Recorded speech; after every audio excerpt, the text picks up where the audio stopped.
The Last Guardian. The Harbinger drifted silently through the debris field that was once humanity's proudest orbital defense platform. Captain Ilara Voss stood motionless before the main viewport, her face illuminated by the soft blue glow of the ship's instruments. The stars beyond seemed colder now, more distant, as if they too mourned for Earth. "Captain, we've completed the sensor suite," Lieutenant Cade reported, his voice breaking the heavy silence on the bridge. "No survivors detected in this sector." Ilara nodded without turning. She had expected as much, but the confirmation still carved another notch into her heart. 3 weeks since the Dominion arrived. 3 weeks since 8 billion lives were reduced to ashes. The Harbinger, Earth's most advanced prototype vessel, had been on its maiden voyage beyond the Kuiper Belt when the attack began. By the time they'd returned, there was nothing left to save. "Plot a course to the Proxima cache," she ordered. "We need to resupply before the Dominion patrol ships complete their sweep of the system." As the Harbinger's revolutionary quantum engines engaged, Ilara finally allowed herself to slump into the command chair. Her crew of 17, scientists, engineers, and a handful of military personnel, were now likely the last free humans in existence. Intelligence suggested that perhaps a few thousand had been taken as specimens or slaves, but Earth and its colonies were gone. The Dominion hadn't even bothered with an ultimatum or declaration of war. Their massive hive ships had simply appeared in formation around Earth's major population centers and opened fire. Their technology was centuries beyond humanity's. Energy shields that repelled nuclear strikes, weapons that could vaporize entire cities, and propulsion systems that made light speed seem quaint. "Captain," the ship's AI spoke with its characteristic measured tone, "I've completed my analysis of the combat data we gathered during the attack." Ilara straightened. "Show me, Artemis."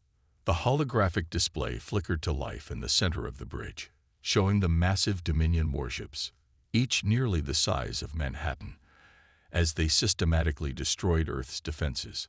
"I've isolated an anomaly in their shield harmonics," Artemis continued. The display zoomed in on one of the alien vessels, highlighting a rippling pattern across its energy barrier. During high-energy weapons discharge, their shields create a momentary resonance cascade that leaves them vulnerable for approximately 0.37 seconds. Cade leaned forward. "That's not enough time to target and fire conventional weapons." "No," Ilara agreed, "but it might be enough for something else." She turned to Dr. Naomi Chen, their lead quantum physicist. "The prototype Nexus weapon, could it be reconfigured to exploit this weakness?" Naomi's eyes widened. "Theoretically, yes. The Nexus was designed to create localized quantum disruptions. If we could synchronize it to the exact frequency of their shield harmonics during that split-second vulnerability." She trailed off, already running calculations on her tablet. "Get to work on it," Ilara ordered. "This might be our only shot at striking back." The Harbinger reached the hidden cache at Proxima Centauri within hours. Concealed within an asteroid's hollow core, the facility had been established as an emergency resupply point for deep space missions. Now it would serve as their temporary refuge, while they prepared for what seemed like an impossible mission. As supplies were transferred aboard, Ilara retreated to her quarters and activated a small holographic projector. The image of a smiling young woman with Ilara's same hazel eyes appeared. Her sister Maya, who had been teaching at a university in New Delhi when the attacks began. "I'm going to make them pay, Maya," she whispered to the empty room. "I promise you that." A gentle chime interrupted her solitude. "Enter," she called, quickly deactivating the projector. Chief Engineer Raj Singh stepped inside, looking both exhausted and animated. "Captain, we may have found something incredible." He handed her a tablet showing schematics of the Harbinger's engine core. "Remember how we could never fully explain the efficiency of our quantum drive? It exceeded theoretical parameters by nearly 40%, Ilara recalled. "Yes, and now we know why." Raj pointed to a specific subsystem. "There's a self-optimizing algorithm in the core matrix that we didn't program. The more the engine runs, the more it learns and adjusts. It's evolving. Ilara stared at him. That's impossible. Who could have? Dr. Takashi. Before he died. Raj explained. He apparently added this feature but kept it classified. The system has been learning from every jump we make, and it's now capable of manipulations the original designers never imagined. What are you saying, Raj? I'm saying we might be able to do something the Dominion would never expect. Execute micro-jumps inside a gravity well, maybe even within a planetary atmosphere. The implications hit Ilara like a physical force. If the Harbinger could perform quantum jumps where the Dominion believed such maneuvers impossible, they might have the element of surprise they desperately needed. 2 days later, the bridge crew gathered around the tactical display as Dr. Chen presented her findings. The Nexus weapon can be modified to exploit the shield vulnerability, she explained. But there's a catch. The discharge window is so narrow that we'd need to be practically on top of their ships to hit the target correctly. And their point defense systems would vaporize us before we got close enough. Lieutenant Commander Javier Torres, their tactical officer, pointed out. Not if we used Raj's micro-jump technique, Ilara countered. We could appear inside their defensive perimeter, fire, and jump out before they can respond. That's suicidal, Cade said, shaking his head. Perhaps, Ilara acknowledged. But right now, humanity's extinction is a certainty unless we act. Even a slim chance is better than none. Artemis interrupted. Captain, I'm detecting the Dominion scout vessel approaching the asteroid field. They appear to be conducting a standard sweep. Perfect timing for a test run, Ilara said grimly. Battle stations. The crew moved with practiced efficiency, though the tension was palpable. This would be their first direct confrontation with the enemy that had destroyed their world. The Harbinger powered down to minimal systems, hiding within the asteroid's shadow as the insectoid scout ship passed nearby. It was tiny compared to the Dominion's main warships, but still 4 times the size of their vessel. Weapon status, Ilara asked. Nexus primed at 30% capacity, Torres reported. If Dr. Chen's calculations are correct, that should be enough to disable their shields without overloading our systems on this first attempt. Ilara nodded. Engineer Singh, prepare for micro-jump on my mark. Target coordinates, 50 meters off their port bow. Raj's fingers danced over his console. Coordinates locked. Quantum matrix primed and synchronizing with the Nexus weapon. Ilara took a deep breath. Mark. Reality twisted as the Harbinger disappeared from its hiding place and instantly reappeared directly beside the scout ship. The alien vessel had no time to react before Torres fired the Nexus weapon. A pulse of brilliant blue-white energy surged forth, striking the exact point where Artemis had identified the shield vulnerability. For a heartbeat, nothing happened. Then the Dominion ship's shields flared and collapsed entirely. Jump out, Ilara commanded. As the Harbinger vanished again, Torres launched a conventional torpedo that streaked toward the now defenseless scout. They reappeared 2 kilometers away in time to see the enemy vessel erupt into a spectacular explosion. The bridge erupted in cheers, but Ilara remained focused. Artemis, did they get a distress signal out? Negative, Captain. Their communications were the first system to fail when the shields collapsed. A smile finally touched Ilara's lips. Then we've just proven our concept. 1 ship down, and an empire to go. However, their celebration was short-lived. Within hours, Artemis detected unusual communication traffic between nearby Dominion vessels. They know something happened to their scout, Cade reported. They're organizing a search pattern. We need to move, Ilara decided. But first, we need intelligence on their command structure and fleet movements. Lieutenant Sarah Wong, their communications specialist, looked up from her station. Captain, I've been monitoring their transmissions. There's a significant communication node in the TOS CD system. If we could access it, we might be able to tap into their entire network. TOS CD is deep in Dominion-controlled space now, Torres warned. Which makes it the last place they'd expect us to go, Ilara countered. Set course for Ta City, maximum stealth protocols. The journey took 3 days, during which the crew worked relentlessly to refine their new tactics.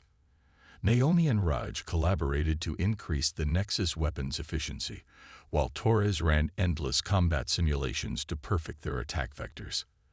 When they arrived at Ta City, they discovered something unexpected: signs of resistance. The Dominion had established a major presence in the system, but a ragtag fleet of vessels from various species was conducting hit-and-run attacks against their supply lines. "They're not very organized," Torres observed as they watched a skirmish from a safe distance. "But they're persistent. They're survivors," Ilara said. "Just like us." She turned to Wong. "Open a secure channel to their command vessel, if you can identify it." Minutes later, a gruff, gray-skinned alien appeared on their view screen. He had 4 eyes arranged in a diamond pattern, and what appeared to be breathing gills along his neck. "I am Krazek of the Velari," he growled. "Who dares contact us on this secure frequency?" "I am Captain Ilara Voss of Earth," she replied. "Or what's left of it." Krazek's upper eyes narrowed. "Humans, we heard your world was cleansed. The Dominion makes examples of those who refuse to submit. We never got the chance to refuse," Ilara said bitterly. "But we've discovered a way to fight back, a vulnerability in their shields." This caught Krazek's attention. "Impossible. Their technology is impenetrable." "Not anymore." Ilara nodded to Wong, who transmitted the data from their encounter with the scout ship. After reviewing it, Krazek's demeanor changed dramatically. "You must speak with our council immediately." Hours later, aboard the massive hollowed-out asteroid that served as the Resistance headquarters, Ilara stood before representatives of 7 different species, all victims of Dominion expansion, all fighting desperately to avoid extinction. "The Dominion has conquered 37 star systems in the last decade," explained Shala, a willowy being with translucent skin. "They're not interested in cooperation or coexistence, only resources and occasionally specimens for their biological experiments. They follow a predictable pattern," added another alien, a stocky reptilian named Vorex. "First, they establish a forward command post. Then they bring in their planetary cleansing fleet. Finally, they terraform to suit their biology." Ilara absorbed this information grimly. "What about their command structure? Is there a central authority?" Krazek nodded. "The Hivemind Directorate leads from their throne world, but their military operations are conducted by the Grand Admiral Scathar. His flagship, the Annihilator, commands the largest battle group ever assembled." "And where is this flagship now?" Ilara asked. The council members exchanged looks before Shala answered. "Preparing to move against the remaining free systems in this sector. According to our intelligence, the Annihilator carries a new weapon, a quantum resonance cannon capable of disrupting a planet's core from orbit." A chill ran down Ilara's spine. "When?" "Their fleet assembles at the Rigel staging area in 3 days," Vorex said. "From there, they will launch simultaneous attacks against all remaining resistance." Ilara stood silent for a moment, processing this information. Then she addressed the council with renewed determination. "I came here seeking intelligence, but I found something more valuable: allies. My ship has proven that the Dominion is not invincible. Together, we might have a chance not just to resist, but to strike a blow that could cripple their entire operation." "What are you proposing?" Krazek asked. "The Grand Admiral's flagship will be coordinating the attack," Ilara explained. "If we can take it out, destroying not just a ship but their command structure, we could throw their entire fleet into disarray." "Attack the Annihilator," Vorex scoffed. "It's surrounded by hundreds of warships." "Not attack conventionally," Ilara clarified. "My ship can appear inside their defensive screen, target their vulnerability, and disable their flagship before they know what's happening." "One ship against an armada?" Shala seemed skeptical. "Sometimes one is all you need," Ilara replied. but will require your help to create a diversion that will draw away some of their defensive screen." As the resistance leaders debated among themselves, Ilara returned to the Harbinger to brief her crew. Not everyone was enthusiastic about the plan. "Captain," Cade said quietly when they were alone, "this goes beyond a test run against a scout ship. If anything fails, the micro-jump, the weapon timing, our shields, we won't get a second chance." "I know the risks, Lieutenant," she replied. "But tell me, what's our alternative? Hide while they hunt down every last human. Watch as they destroy more worlds. We're not just fighting for revenge anymore. We're fighting for every species threatened by the Dominion." Cade studied her face for a long moment before nodding. "I'm with you, Captain. All the way." As the Harbinger prepared to depart for the Rigel staging area, Krasik approached Ilara with an unexpected offer. "We cannot match your ship's capabilities," he said, "but we can provide you with intelligence and a small team of our best warriors to supplement your crew." Among these warriors was Silana, a lithe, blue-skinned Araxian with natural cloaking abilities that made her an exceptional infiltrator. She carried detailed schematics of the Annihilator's internal systems, obtained at great cost by resistance spies. "The Grand Admiral's ship has a secondary shield generator," she explained as they reviewed the plans. "Even if you disable the main shields, this backup will activate within seconds. Then we need to take out both," Ilara decided. "A two-pronged attack, the Harbinger against their external defenses, and an infiltration team against their internal systems." As the final preparations were made, Ilara addressed her expanded crew one last time. "Tomorrow, we strike at the heart of the Dominion war machine. The odds are against us, but remember, they don't know what we can do, and they certainly don't expect us to bring the fight to them. No matter what happens, know that your actions may save countless lives across the galaxy." She looked at each face, human and alien alike, united in purpose. "For Earth, for all our worlds, we will not go quietly." Defiance rising. Dawn broke over the Rigel staging area in a brilliant display of stellar gases and cosmic dust, illuminating the most terrifying assembly of military might the sector had ever witnessed. The Dominion fleet hung in perfect formation, hundreds of warships arranged in concentric rings around the colossal flagship, the Annihilator.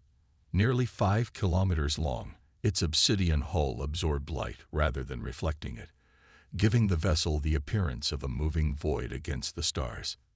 Inside the cloaked Harbinger, positioned just beyond the fleet's sensor range, Captain Ilara Voss studied the enemy formation with calculating eyes. Their defense grid is even more extensive than intelligence suggested, Torres reported. "I count over 300 vessels, including 40 dreadnoughts in the inner defensive ring." "And the flagship?" Ilara asked. "Central position, as expected. Energy readings are off the charts. They appear to be powering up the quantum resonance cannon." Ilara's jaw tightened. Every moment they delayed meant another world might fall. She turned to Silana, the Araxian infiltrator who stood silently in the corner of the bridge. "Your team ready?" Silana nodded, her translucent blue skin shifting slightly as her natural camouflage abilities responded to her tension. "We can deploy whenever you give the order, Captain." "The resistance forces are in position," Wong reported from communications. "They're awaiting your signal to begin the diversion." Ilara took a deep breath. "Send the signal. Tell them to execute diversionary attack pattern, Alpha, in exactly 15 minutes. That should give us enough time to position ourselves for the primary assault." As Wong relayed the orders, Ilara addressed the infiltration team one last time. "Remember, your objective is to disable the secondary shield generator. You'll have a 10-minute window between our initial strike and when we make our final approach to the command deck." "We'll be ready," Silana assured her. "The Dominion took everything from my people. Today, we start taking it back." The infiltration team departed in a specially modified stealth shuttle, its hull treated with experimental materials that absorbed rather than deflected sensor scans. As they slipped away toward the massive flagship, Ilara turned her attention back to the main view screen. Artemis, final systems check. The AI's calm voice filled the bridge. All systems at optimal parameters. Nexus weapon charged to maximum capacity. Quantum drive primed for sequential micro-jumps. Probability of successful mission, 17.3%. Someone let out a low whistle. Ilara almost smiled. Better odds than we had at the Academy simulator. Those were just scenarios, Cade reminded her. And this is just another day fighting for survival, she countered. Tactical, prepared jump sequence. We'll hit 3 targets in rapid succession. First 2 outer patrol vessels, then the flagship itself. The minutes ticked by with excruciating slowness until, right on schedule, the Resistance fleet emerged from hyperspace at the outer edge of the Dominion formation. Though small compared to the enemy armada, their sudden appearance and aggressive attack patterns created exactly the distraction needed. Dominion fleet is responding. Tor is reported as dozens of enemy vessels broke formation to engage the newcomers. Outer defensive ring is thinning exactly as predicted. Now's our chance, Ilara ordered. Execute jump sequence. The Harbinger vanished from its hiding place and reappeared 50 meters from the first target, a Dominion heavy cruiser whose weapons were already turning to face the Resistance fleet. Before it could react to the human vessel's impossible appearance, the Nexus weapon fired, exploiting the shield vulnerability with devastating precision. The cruiser's defenses collapsed, and a follow-up torpedo barrage tore through its exposed hull. Without pausing, the Harbinger jumped again, materializing behind a second enemy vessel with the same result. 2 ships destroyed in less than 15 seconds. They're scrambling to respond, Cade reported, excitement creeping into his voice. Fleet-wide alerts are triggering, but they don't understand what's happening yet. Excellent, Ilara said. Now for the main event. Prepare for jump to the Annihilator's port section. Coordinates locked on their primary shield generator. This jump was riskier, much closer to the center of the enemy formation, with far more point defense systems tracking for threats. But the confusion caused by their hit-and-run attacks on the outer vessels, combined with the Resistance diversion, had created a window of opportunity. Jump, Ilara commanded. The Harbinger disappeared again, reappearing dangerously close to the massive flagship's hull. The Nexus weapon discharged immediately, striking the enormous shield generator that powered the Annihilator's seemingly impenetrable defenses. For one terrible moment, nothing happened. Then, spectacularly, the generator overloaded in a cascade of energy discharges, its shield harmonics collapsing under the precisely targeted quantum disruption. Direct hit, Torres shouted. Primary shields down. Evasive jump now, Ilara ordered as enemy weapons began tracking them. The Harbinger vanished just as dozens of energy beams converged on its position, reappearing several kilometers away. Status of infiltration team, Ilara demanded. They've successfully boarded during the shield disruption, Wong confirmed. Proceeding to the secondary generator. Inside the Annihilator, Silana and her team moved like ghosts through the massive vessel's corridors.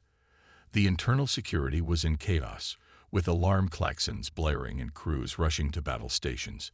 No one noticed the shimmer of movement as the infiltrators passed. Silana's natural cloaking abilities extended to her teammates through specialized contact devices. The humans have proven themselves worthy allies, whispered Krez, a bulky Valerian whose strength would be needed to breach the secondary generator's security doors. I did not expect their small vessel to actually penetrate the flagship's defenses. Never underestimate the desperate, Silana replied as they reached a junction. The secondary generator should be 2 levels down. They encountered their first real resistance at a security checkpoint. 4 Dominion guards with energy pikes and neural disruptors. Silana signaled silently, and her team moved with practiced coordination.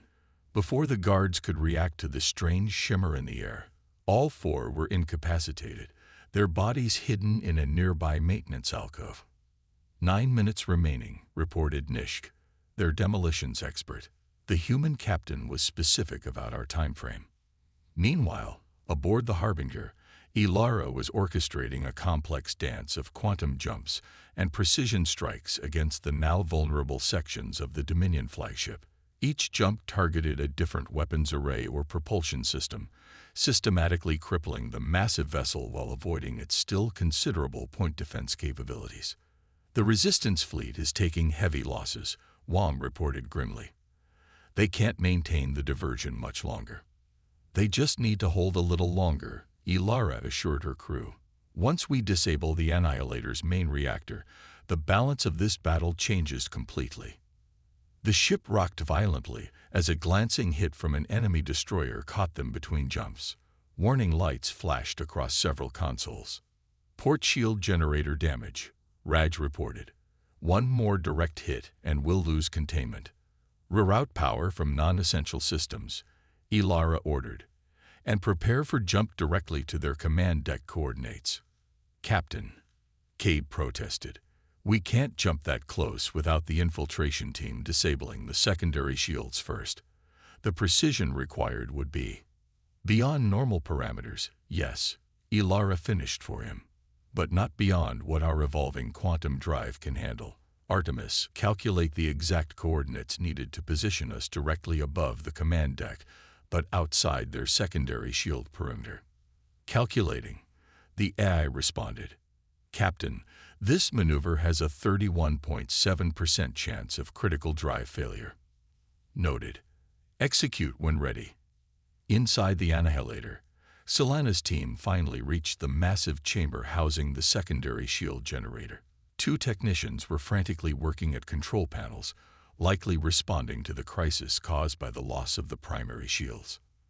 "Remember, we need to disable it, not destroy it completely," Solana reminded her team as they decloaked. "The human vessel needs to get close enough for their final attack." The technicians barely had time to register the intruders before they were neutralized. Nish immediately began working on the generator controls while Krez stood guard at the entrance. "Their security protocols are adaptive," Nish muttered. "I can't simply shut it down. The system would immediately reroute through backups. Then we create a vulnerability," Solana decided. "Like the humans did with the main shields. Can you program a momentary power fluctuation? Something brief enough that the system won't register it as a failure, but long enough for the Harbinger to exploit." Nishk's 8-fingered hands flew over the alien controls. "Yes. A recursive feedback loop in the harmonic stabilizers. It would create a 3-second window of decreased efficiency, not a complete failure, but enough to allow penetration by a precisely timed attack." "Do it," Solana ordered, "and set it to trigger on my signal." She activated her secure communicator. "Harbinger, this is Solana. We've accessed the secondary shield systems. Prepare for a 3-second window on my mark." On the Harbinger's bridge, Ilara received the transmission with visible relief. "Acknowledged. We're in position for the final jump." The ship had sustained additional damage from the increasingly coordinated Dominion counterattacks. Several systems were operating on emergency power, and the crew was fighting not just the enemy but cascading failures throughout the vessel. Nexus weapon charged to 87% capacity, Torres reported. "That's the best we can do with the current power constraints." "It will have to be enough," Ilara said. "All hands, secure for final jump sequence. This will be our last attack run." Throughout the ship, the crew braced themselves, knowing that everything hinged on perfect timing and execution. The Resistance fleet had pulled back to regroup, leaving the Harbinger to face the full attention of the surviving Dominion vessels. "Solana reports ready," Wong announced. "Secondary shield disruption in 30 seconds. Ilara's fingers tightened on the arms of her command chair. Targeting solutions locked on the command deck and main reactor. "The moment we emerge from the jump, fire everything we have." 20 seconds. Cade counted down. 15. 10. Jump coordinates locked. Raj confirmed. 5. 4. 3. "Jump now," Ilara commanded. The Harbinger vanished from its position and reappeared mere meters from the Annihilator's command deck, precisely as the secondary shields fluctuated in their programmed vulnerability. The Nexus weapon discharged instantly, followed by a full volley of conventional torpedoes. Through the view screen, they witnessed the devastation as their attack penetrated the flagship's innermost defenses.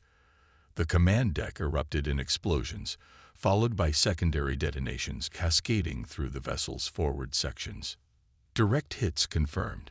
Turrets shouted over the blaring of their own damage alarms.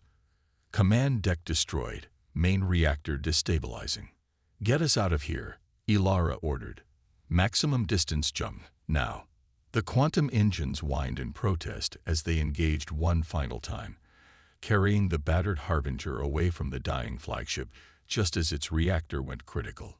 The explosion was spectacular, a miniature supernova that consumed not just the Annihilator but dozens of nearby Dominion vessels caught in the blast radius. When they emerged from the jump, the Harbinger's engines finally gave out completely. Emergency power kept life support functioning, but little else. "Damage report," Ilara requested, wiping blood from a cut on her forehead. "We're alive, that's the good news," Raj replied from engineering.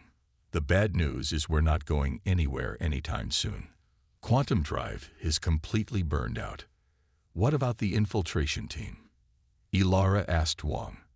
The communications officer worked her damaged console. "I'm detecting their shuttle approaching." They made it out before the detonation. A ragged cheer went up from the crew. Against all odds, they had succeeded. The mightiest vessel in the Dominion fleet was destroyed, along with its Grand Admiral, and a significant portion of their command structure. Hours later, as emergency repairs continued, the Resistance leaders convened a virtual meeting with Ilara via the remaining functional communication system. "The Dominion fleet is in disarray," Krasik reported, his normally gruff voice tinged with wonder. "Without central command, their vessels are falling back to defensive positions. Some are even fighting among themselves for authority. Their strict hierarchy has become their weakness," Shayla added. "With the Grand Admiral dead and the Hivemind Directorate unable to establish immediate control, we're seeing fractures throughout their command structure." "Then now is the time to press our advantage," Ilara said, though exhaustion was evident in her voice. "While they're disorganized, we can liberate key systems and build a coalition strong enough to challenge their remaining forces." "We've already begun," Vorex confirmed. 3 subjugated worlds have risen up against their Dominion overseers. For the first time, we're seeing coordinated resistance across multiple sectors. The conversation continued as they outlined plans for a new alliance, one built not just for resistance but liberation. When the meeting concluded, Ilara made her way slowly through the damaged corridors of her ship to the observation deck. The Harbinger was crippled, but not defeated, much like humanity itself. She found Silana there, staring out at the stars. The Araxian acknowledged her presence with a slight nod. "Your infiltration team saved us all," Ilara said. "Without your work on the secondary shields, we would never have reached the command deck. And without your ship's unique capabilities, we could never have challenged the Dominion directly," Silana replied. "Perhaps this is the lesson we all needed to learn. That alone, each of our species faced extinction, but together." She trailed off, gesturing to the view screen where distant flashes of light marked ongoing battles between resistance forces and scattered Dominion vessels. "Together we have a chance," Ilara finished for her. The doors slid open as Lieutenant Cade joined them, carrying a small device. "Captain, we've restored partial sensor functionality. You might want to see this." He activated the device, projecting a 3-dimensional map of the sector. Dozens of points of light were moving throughout the region, ships of all sizes and configurations, converging on their position. "Are they Dominion?" Ilara asked, tensing. "No," Cade replied with a rare smile. "They're responding to our signal. Ships from 17 different systems, all answering the call to join the Alliance. And look at this one." He highlighted a vessel approaching from the direction of the Perseus arm. "The energy signature is human." Ilara stared in disbelief. "That's impossible. Earth is gone." Earth, yes, Kate acknowledged. But apparently not all of humanity. They're hailing us on an old Earth emergency protocol frequency. They identify themselves as the colony ship Endeavor. They escaped before the attack and have been in hiding, gathering survivors. For the first time since the fall of Earth, Ilara felt something beyond vengeance or duty. She felt hope. "Open a channel," she ordered, her voice steady despite the emotion threatening to overwhelm her. Tell them the Harbinger is waiting to bring them home." As the message was sent, Ilara turned back to the view screen. The Dominion had believed they could extinguish humanity with a single devastating attack. They had underestimated not just human resilience, but the power of unity that could arise from shared oppression. The Harbinger, one small ship with an experimental drive and a desperate crew, had changed the course of galactic history, not through overwhelming force, but through innovation, courage, and the willingness to forge alliances where none seemed possible. Beyond the viewport, stars glittered against the darkness. Somewhere out there, the remaining Dominion forces were regrouping, but they would find a very different galaxy awaiting them.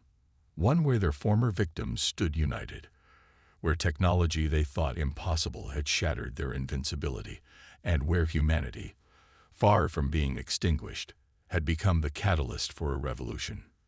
"Repairs to the quantum drive will take weeks," Raj reported as he joined them on the observation deck. "But I think I can get conventional engines online within 48 hours. "Good," Ilara said, her gaze still fixed on the approaching vessels. "Because we have work to do." The resistance had become a rebellion, and the Harbinger would lead the charge. One ship had changed everything. One crew had dared the impossible. And now, one united alliance would ensure that the Dominion's reign of terror came to an end. Ilara thought of the photo of her sister, still kept close to her heart. "We did it, Maya," she whispered. "This isn't the end. It's just the beginning." As the first of